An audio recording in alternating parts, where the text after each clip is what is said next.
Hello class, welcome back to the week 13 material, and in this segment we're going to take a closer look at our time variable and actually look at what values are actually being stored inside of our time array or our time variable.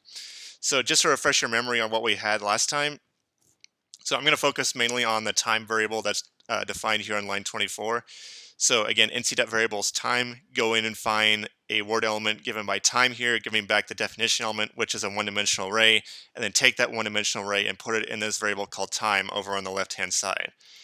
And if that is in fact a one-dimensional array, then we should be able to pull individual values out of that array using the same setup that we had before. Or if we want to pull an individual value out of an array, then we simply type time, the name of our array, which is defined up here, followed by a set of brackets, and then the specific value we want to pull out of the array. So in this case, this should pull out a value of 0 when we go to, if we were to go to run this program, and then here we're going to be printing out what that value is. So let's go ahead and do that.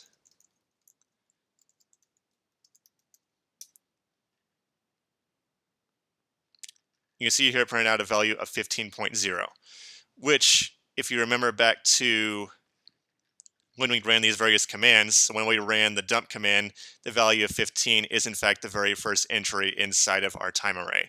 So time number 0 inside of our data set is in fact 15. The first entry in our time array is in fact 15, which is, remember, 15 days since January 1st, 2001, or it's right smack dab in the middle of January 2001. And if we were to follow the same logic through, if we were to put a 1 inside the brackets, that would give us the corresponding second value, what we would call the second value, the computer calls value number 1. That would give us that particular number, which is 45, highlighted in blue here. Again, notice how everything in green is in fact linked together. How everything in green is sort of related back to what's here.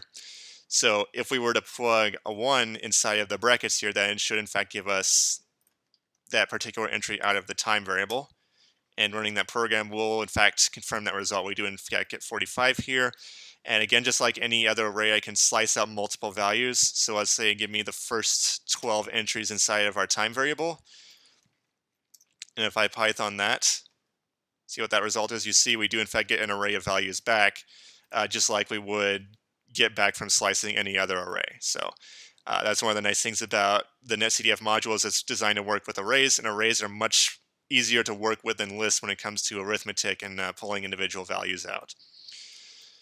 So I do want to go ahead and reiterate something that may seem kind of trivial right now, but it is in fact kind of important. When you're talking about putting a value inside this bracket here, that is in fact the time entry that we want, and I'll often refer to this as time number 0. So time number 0 is essentially January 2001. Then time number 1 is essentially January 2002. And then time number 3 would essentially be, I'm sorry, I think I said January 2002. Time number 1 would be January 2000, or let's try that again. Time number 1 would in fact be February 2001. Then time number 2 would in fact be March 2001. Time number 3, April 2001, and then so on and so forth. So you can see there's some sort of correlation between the month number, the month that we're looking at in this particular data set. There's a correlation between the month number and the value that we put inside the brackets here. So I think that's going to do it for this particular segment, looking at the time variable. And in the next segment, we'll look at the latitude and longitude variables to sort of get a bearing on what those are doing. So with that, I will see you guys in that segment.